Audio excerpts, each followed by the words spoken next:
propósito, cómo fue este caso, que la gente debe tener muy fresco porque fue hace poco y causó muchísimo impacto. Y es el resultado de una obsesión. El presunto asesino tenía una obsesión con Agustina. Agustina Fernández tenía 19 años, como bien vos dijiste, Mariana, es oriunda de La Pampa, o era oriunda de La Pampa, y tenía un sueño, el sueño de ser médica. Por eso decidió mudarse a la ciudad de Chipoleti, a la provincia de Río Negro, para estudiar en la Universidad Nacional del Comahue, para estudiar medicina. Llega a Río Negro y se instala en un complejo de departamentos. Un complejo de departamentos que tenía a otros estudiantes y a otros jóvenes viviendo en los otros pisos y en los otros departamentos. Y ella entabla una relación con un vecino de apellido Parra. Bastante mayor que ella. Bastante mayor que ella, exactamente. Lo cierto es que el 2 de julio del año 2022, Agustina va a la casa de este vecino de apellido Parra. Según lo que cuenta él, la deja Agustina porque se va a hacer unos mandados, va a la casa de los padres, hace otros quehaceres en la calle, y cuando vuelve se encuentra Agustina muerta, asesinada, golpeada y, según declara él en su momento, con el faltante de un bolso de ropa y $1000. Esa es la primera escena con la que se encuentra la policía. Parecía ser un robo. Él dice, entraron y me robaron. La justicia empieza a investigar, empieza a chequear las cámaras de seguridad del complejo y ahí descubren que no se veía movimiento en la entrada y en la salida, pero sí que el asesino pudo haber ingresado por un paredón que tenía un alambre de púa y quedaba cercano al departamento donde estaba Agustina, el departamento de Parra, donde fue asesinada. Van a relevar ese paredón que tenía un alambre de púa y, como decía el informe, ahí descubren un pedazo de tela y ese pedazo de tela tiene o tenía el ADN de Parra. Ahí porque hasta ahí venía zafando Parra. Hasta ahí su coartada inclusive estaba fundamentada, había mostrado cámaras de lugares donde había estado, en las cámaras se lo veía, o sea, él tenía una coartada. Tenía una coartada. Una coartada que, a medida que va iniciando la investigación y va apuntando contra él, esa coartada empieza a desmoronarse por distintos motivos. Primero, por contradicciones. Después, por cosas que se van a ver, que se están viendo ahora en el juicio, porque el juicio está transcurriendo ahora.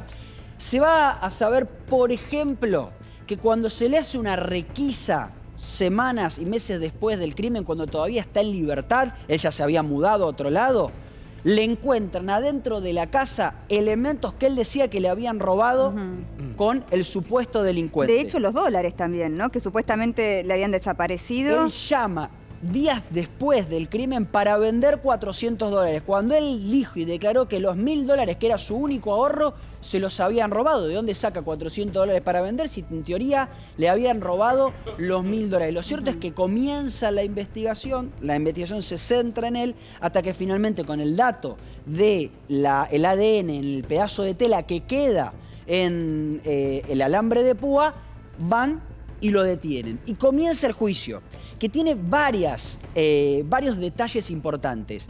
Y uno fundamental, que es una pregunta que se hacían los investigadores. ¿Por qué, suponiendo la teoría del robo, por qué Agustina defendería casi que con su vida elementos que ni siquiera eran de ella? Uno entra un delincuente y le dice, no me hagas nada, llévate lo que quieras, no me hagas nada. ¿Por qué estaba sola ahí? ¿Por qué estaba sola ahí? Además, no tiene mucho sentido que Parra, el vecino, amigo, se haya ido y la haya dejado a ella esperando. Justo se fue cuando la atacaron. Cuando ella vivía en el mismo complejo, se podría haber ido a su casa. En el juicio también quedó comprobado que ellos habían tenido algún tipo de relación que iba más allá de la amistad. De hecho, declara un amigo de Agustina, y ese amigo de Agustina dice, a mí ella me contó, un amigo que está en La Pampa, que había tenido algo con Parra, pero que ya no lo soportaba más, que él había flasheado casamiento. Básicamente, que se había obsesionado con Agustina. Él tenía una obsesión y la con acosaba Agustina. de alguna manera, ¿no? Estaba como todo el tiempo encima de ella. Y además, ese 2 de julio pasa algo unas horas antes. Agustina estaba, no sé si enamorada, o por lo menos le gustaba, estamos hablando de chico de 19 años, Sí, pero él tenía 38. Él era más grande. Era un adulto. Pero en el caso de ella, una chica de 19 años, que le gustaba a otro chico, que era un mozo de un bar. Ese 2 de julio, más temprano, el mozo del bar la va a ver a Agustina a su departamento. Lo que se cree es que Parra ve ese encuentro y ese encuentro es el que desata el disparador de una escena de celos que terminó en un asesinato. De hecho, hay un mensaje que Parra le envía a Agustina en el momento en el que se da el encuentro con este chico que le gustaba y Agustina no se lo responde. Y evidentemente, o por lo menos eso es lo que se está demostrando ahora en el juicio, eso es lo que fue lo que se convirtió en el disparador para que Parra qué cinismo, la ¿no? golpee. Porque él ha pedido justicia por la muerte de Agus. Otro caso. Inclusive, Otro caso en el que pide justicia, le hace notas en los medios y él dice, no, yo pido justicia, a mí me entraron a robar, la golpearon a ella. ¿El ADN es una prueba contundente en su contra hoy? Contundente. Una de las tantas pruebas contundentes que ahora vamos a repasar y que tienen como eje que él miente, él dice, según la acusación, que sale del departamento. En realidad eso es verdad, que sale del departamento. Él dice que se va a hacer trámites. Lo cierto es que él da la vuelta después de salir del edificio astutamente, porque tuvieron 5 meses para descubrir esto, entra por otro sector del edificio, saltando un paredón, y ahí regresa a su departamento para matar a Agustina. Entre las cosas que llamaron la atención es la frialdad con la que llamó a la madre. Tremendo. Para avisar. Ahora vamos a hablar con la mamá. Claro. Claro, le dijo, vení que tu hija está moribunda. Sí, exactamente. Y otro dato más. Durante el juicio declara una mujer, tenía anotado por acá el nombre, llamada Rocío Durán, que fue profesora de Parra, y ella cuenta que Parra sabía de primeros auxilios, sabía cómo atender a una persona que estaba con una emergencia. Y hay un vecino que cuenta que Parra, cuando ingresa y encuentra el cuerpo de Agustina, lo primero que hace es salir y pedir ayuda a otros vecinos para que la vayan a socorrer. Claro, Él necesitaba testigos. ni siquiera intenta reanimarla, ni siquiera intenta socorrerla en esos primeros auxilios.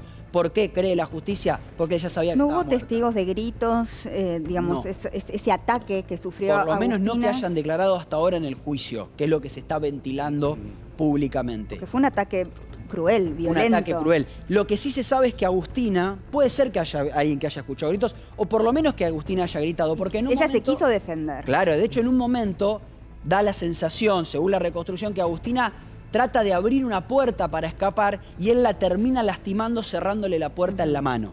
Porque Agustina no solo se defendió, sino que además se quiso escapar. ¿Y en las uñas tenía ADN? No se conoció en el juicio todavía. No se conoció. Esos son datos que todavía no se Porque conocen se recogió recogió material Sí, genético, pero no se exactamente. sabía de quién era. Exactamente. El ADN que se está analizando ahora es el de la tela que apareció en el alambre de púa. Esa coincidencia que es fundamental. El único detalle que se le escapó, a este hombre, si realmente fue él quien cometió, que todo indica que fue él. En un ¿no? crimen muy bien planificado. Muy bien, porque tuvieron 5 meses para descubrirlo.